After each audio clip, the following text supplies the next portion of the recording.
Chers frères et sœurs et chers amis, bonsoir. Ravi de vous retrouver à nouveau pour passer ce moment ensemble avec vous. Avant d'aller plus loin, je vous invite à demander à Dieu son assistance, l'assistance du Saint-Esprit, afin de nous conduire dans notre méditation. Seigneur, merci, parce que ce moment, nous pouvons les mettre à part pour être avec ta parole, être avec toi.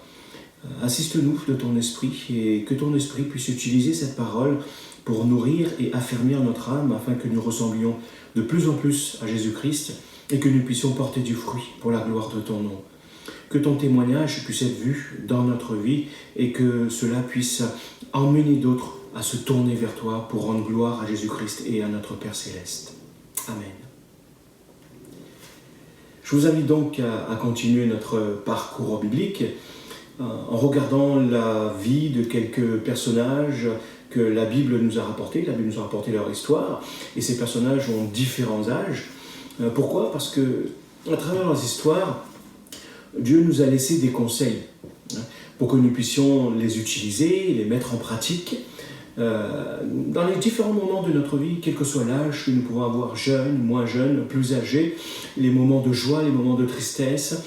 Tout cela, Dieu nous a donné des conseils pour que nous puissions vivre heureux. La semaine dernière, nous avons médité sur l'histoire de Joseph, que nous avons retrouvé durant ces années d'âge mûr.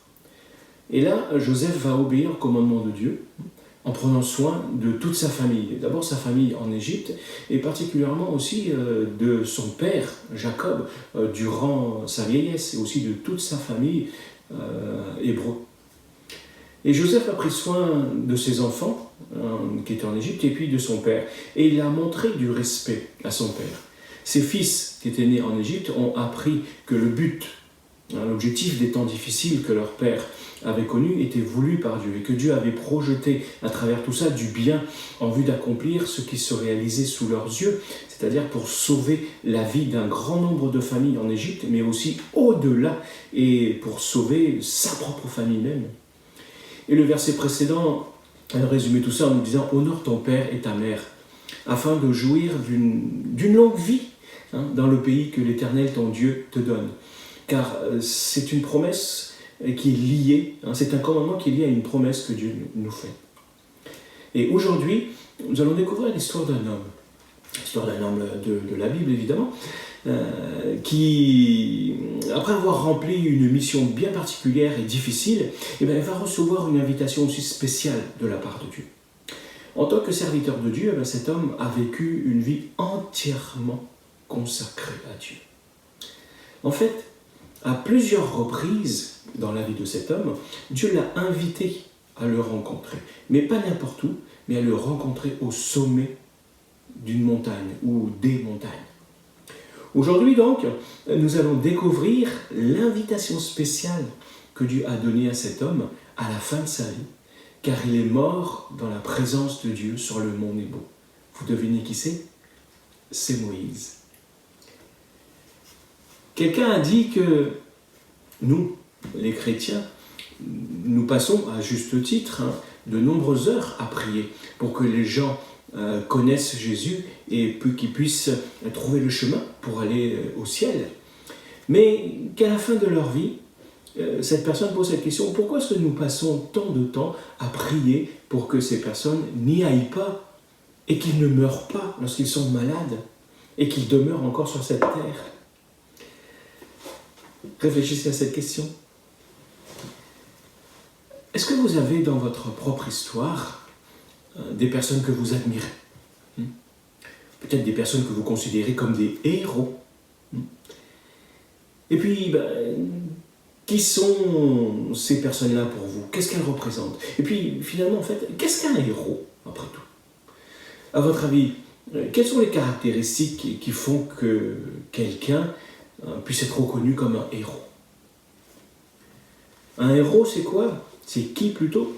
Un héros, c'est quelqu'un qui incarne généralement les caractéristiques qu'un groupe de personnes admire.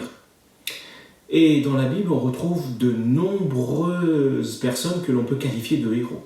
Et aujourd'hui, donc, nous allons apprendre à connaître l'un des héros les plus célèbres de la Bible, particulièrement de l'Ancien Testament. Il s'appelle donc Moïse, comme je vous l'ai dit tout à l'heure, et une grande partie de l'histoire d'Israël est liée à la vie de Moïse. Moïse a vécu une belle vie, il a bien vécu, et finalement aussi, il est bien mort. Il a connu une mort que beaucoup souhaiteraient. Cette méditation donc portera sur la façon dont Moïse est mort. Il était avec Dieu lorsqu'il est mort, dans la présence de Dieu. Et nous pouvons aussi avoir cette assurance et expérimenter cela. Je vous invite à lire au chapitre 34 du livre du Deutéronome comment Dieu l'a appelé. Ou qu'est-ce qui s'est passé. Chapitre 1er. Des plaines de Moab, Moïse monta sur le mont Nebo, au sommet du Pisga, qui se trouve en face de Jéricho. Donc, qui est l'un de ces plus grands héros de la Bible ? Lorsque vous posez cette question, beaucoup de gens reconnaissent que c'est Moïse. Et les versets que nous venons de lire, c'est une scène familière de la vie de Moïse. Dieu l'avait souvent appelé et il avait souvent rencontré Dieu au sommet de montagnes. Dieu l'avait fait monter pour être tout seul avec lui. Et Moïse a eu de nombreuses expériences de ce type, au sommet de montagnes. La première fois, c'était au mont Horeb. Moïse a vu le buisson ardent. Vous retrouvez cette histoire dans Exode au chapitre 3. Et par 2 fois ensuite, Moïse est monté sur le mont Sinaï pour recevoir de Dieu les 10 commandements. Là, vous retrouvez cet épisode dans Exode chapitre 19 et puis au chapitre 24. Et lorsque Moïse est redescendu, après avoir été dans la présence de Dieu et avec Dieu, son visage brillait tellement de la gloire de Dieu qu'il devait mettre un voile. Son visage était si brillant que les gens ne pouvaient pas le regarder. Il a dû mettre un tissu pour masquer son visage, afin que les gens puissent le regarder. Et l'histoire va se poursuivre de cette façon jusqu'à ce que Moïse ait 120 ans. Moïse va souvent monter sur la montagne, Dieu va l'appeler. Et au bout de 120 ans, le moment est venu pour Moïse de quitter cette terre. Et Dieu va l'inviter à nouveau sur la montagne pour le rencontrer.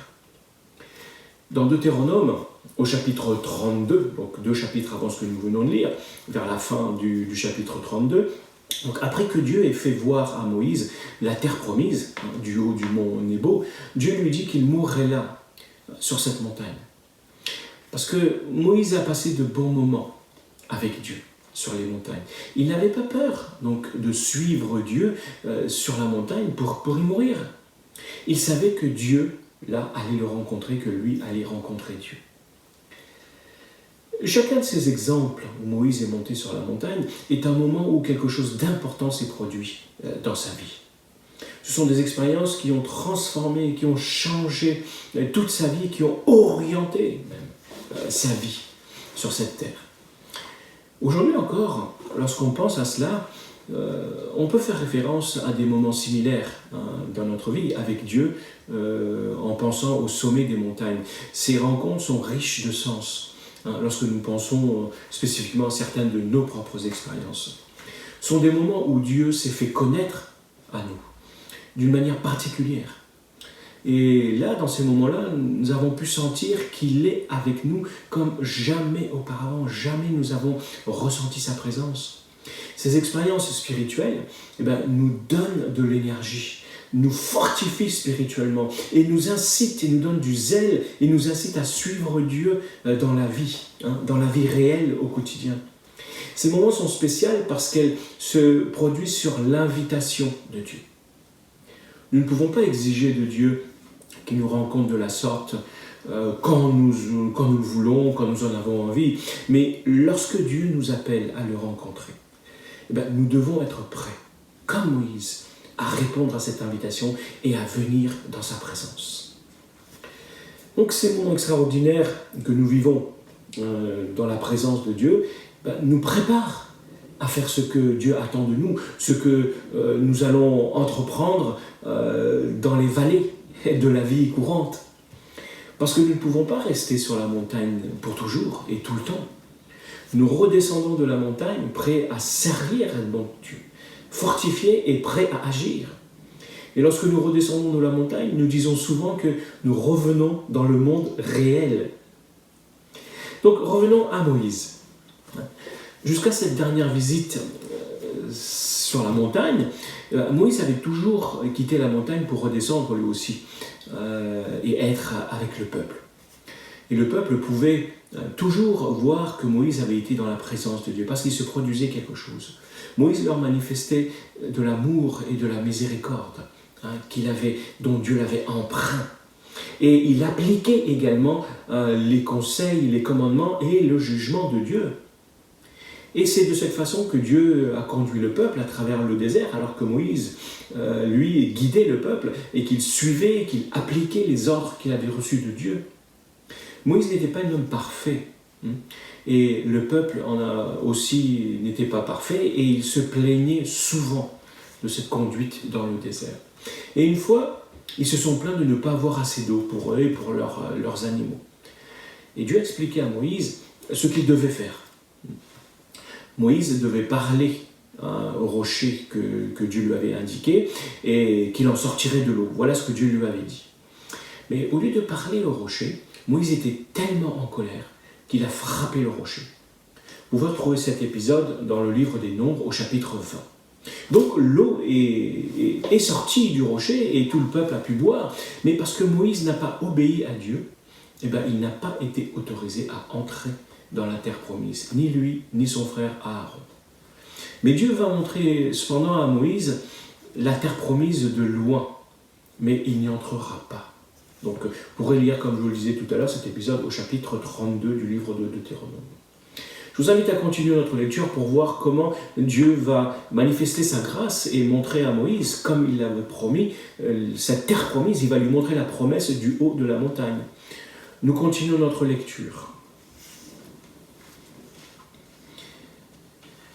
L'Éternel fit contempler tout le pays de la région de Galaad jusqu'à Dan, tout le territoire de Nephtali, d'Éphraïm et de Manassé, tout le pays de Juda jusqu'à la mer Méditerranée. Puis la région du Negev et la région qui comprend la vallée de Jéricho, la vallée des palmiers, jusqu'à Tsoar.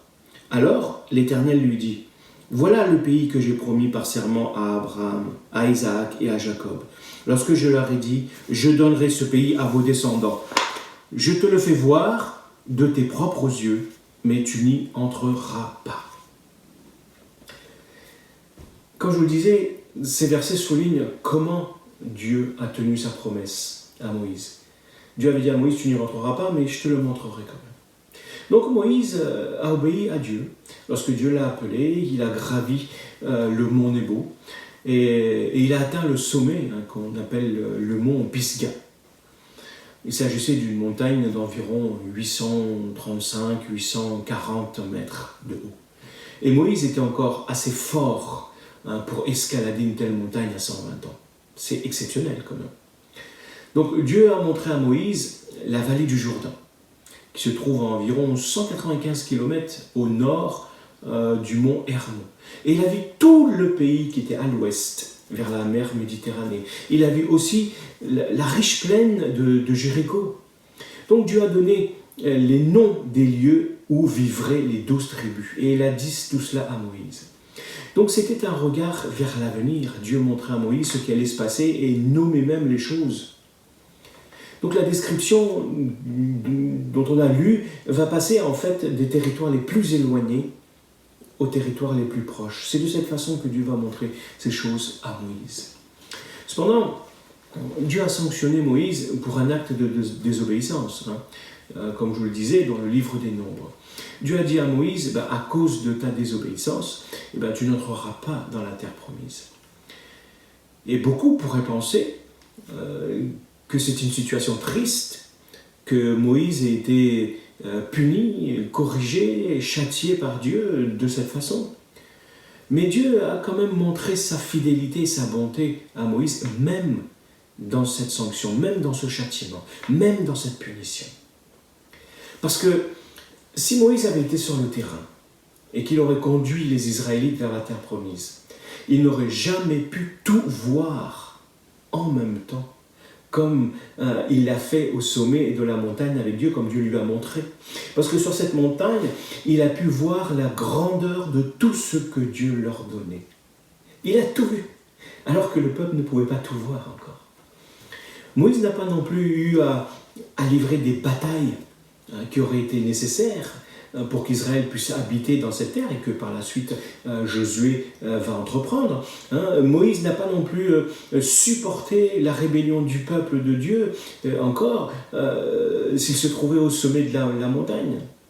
Même dans cette correction, dans ce châtiment, Dieu avait prévu de bonnes choses pour Moïse à sa mort. Le meilleur de tous, c'est que Dieu était avec Moïse. Moïse est mort dans la présence de Dieu. C'est cela, bien mourir. Et bien mourir ne dépend pas de la réalisation de tous les objectifs de notre vie. Moïse comptait surtout sur le pardon de Dieu. Et Moïse a fait confiance à Dieu pour le guider du début jusqu'à la fin, jusqu'à son dernier souffle. Je vous invite à faire la suite de la lecture au verset 5 à 9 pour montrer comment Moïse est mort dans la présence de Dieu. Chapitre 34, verset 5. Moïse, serviteur de l'Éternel, mourut là, dans le pays de Moab, comme l'Éternel l'avait déclaré. Dieu lui-même l'enterra dans la vallée de Moab, en face de Beth-Péor. Et jusqu'à ce jour, personne n'a jamais su où était son tombeau. Moïse était âgé de 120 ans quand il mourut. Sa vue n'avait pas baissé, il n'avait pas perdu sa vitalité. Les Israélites le pleurèrent dans les steppes de Moab pendant 30 jours. Puis le temps du deuil de Moïse prit fin. Et Josué, fils de Nun, était rempli de l'esprit de sagesse, car Moïse lui avait imposé les mains. Dès lors, les Israélites lui obéirent et se conformèrent aux ordres que l'Éternel avait donnés à Moïse. Moïse, serviteur de Dieu, mourut là, dans le pays de Moab, nous dit ce verset 5, comme l'Éternel l'avait déclaré. Moïse était seul à ce moment-là, avec Dieu, sur la montagne, lorsqu'il est mort. Dieu restait avec Moïse tout au long de la traversée du désert. Dieu lui avait dit « Je serai avec toi ». Et maintenant, Dieu n'a pas quitté Moïse, même à sa mort. Moïse a bénéficié de la bonté et du réconfort de Dieu. Et Dieu est resté avec lui jusqu'à la fin de sa vie terrestre. Moïse était vieux, 120 ans. Mais il n'avait pas perdu toute sa vigueur. Il était au mieux de sa forme encore. Il était encore fort et pouvait encore voir, même de loin, et même très loin. Donc suivre Dieu pendant toutes ces années ne l'a pas affaibli. Cela l'a rendu encore plus fort. C'est pour ça que nous sommes encouragés à marcher et à suivre Dieu pendant toute notre vie. Parce qu'un verset dit que Dieu nous renouvelle afin que nous soyons comme de jeunes aigles qui prennent leur envol. Continuons la lecture pour voir Dieu va enterrer Moïse et ce qui va se passer par la suite. À partir du verset 10, les versets 10 à 12, que je vous invite à lire. Au sein du peuple d'Israël, il n'a plus jamais paru de prophète comme Moïse, avec qui l'Éternel s'entretenait directement. Aucun ne fut son égal pour tous les signes miraculeux et les prodiges que l'Éternel l'avait envoyé accomplir en Égypte devant le Pharaon, devant ses ministres et tout son peuple, et pour tous les actes puissants et redoutables que Moïse a accomplis aux yeux des Israélites. Moïse avait accompli son travail. Il avait terminé ce que Dieu lui avait demandé. Et il est mort quand Dieu l'a décidé, ou Dieu a dit que cela se passerait aussi. Dieu a enterré le corps terrestre de Moïse quelque part dans la vallée, et le peuple n'a jamais su où c'était. Personne ne connaît jusqu'à présent l'endroit exact où Dieu a enterré Moïse. Et quelle a été la réaction du peuple d'Israël à la mort de Moïse ? Le peuple a fait deux choses importantes. Ils ont traversé une période de chagrin et de deuil. Le peuple a pleuré et porté le deuil de Moïse, de la mort de Moïse, pendant 30 jours. Et quand cette période a pris fin, ils ont commencé à suivre Josué.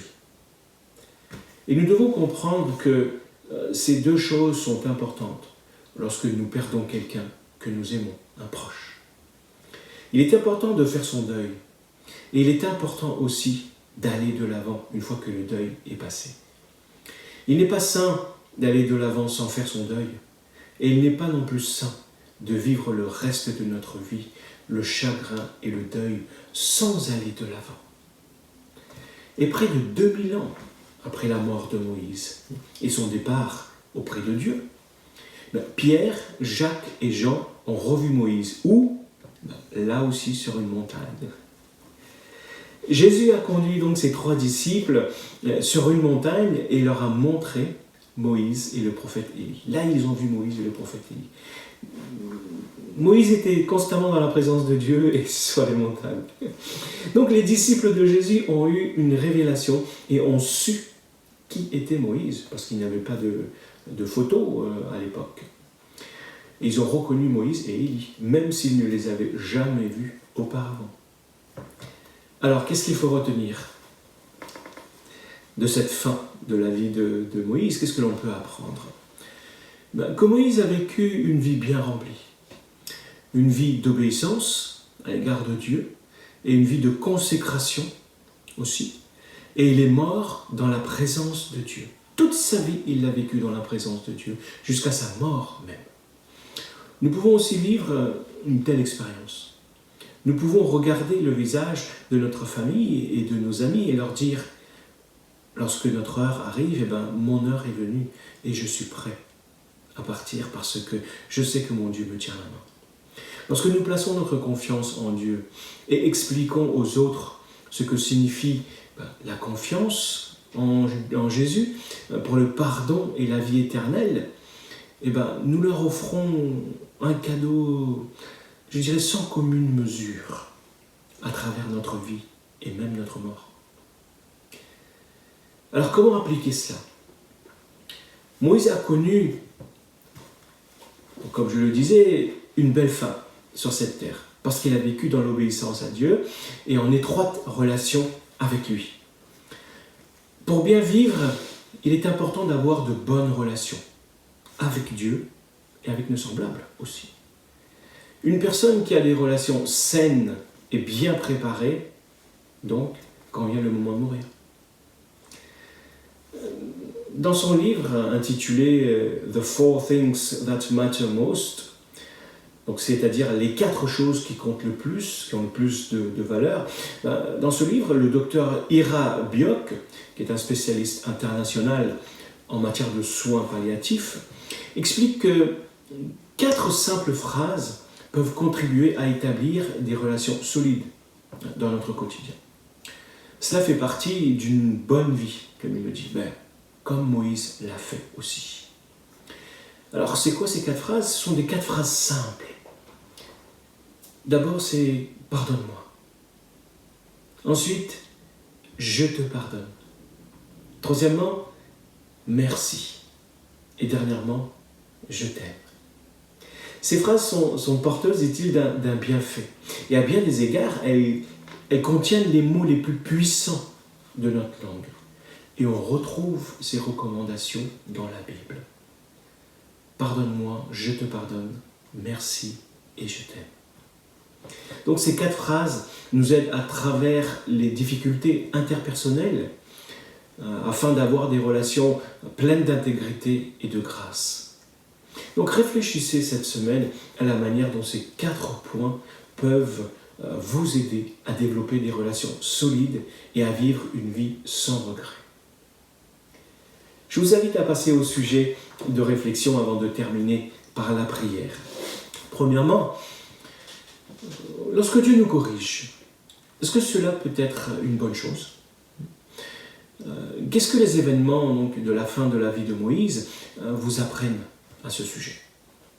Est-ce que Dieu a travaillé dans votre vie de cette façon aussi? Deuxièmement, lorsque vous lisez Deutéronome chapitre 34, donc les derniers versets que l'on a lus, les versets 10 à 12, parmi toutes les choses, toutes les grandes choses que Moïse a accomplies, eh bien, quelle est celle que vous pourriez qualifier de meilleure? Laquelle, d'après vous, est la plus importante? Et pourquoi? Troisièmement,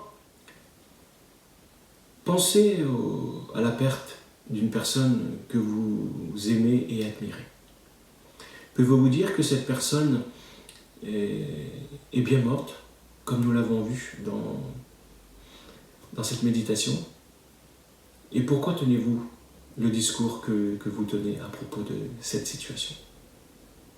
Quatrièmement, pensez à votre propre départ de cette terre, lorsque vous allez quitter.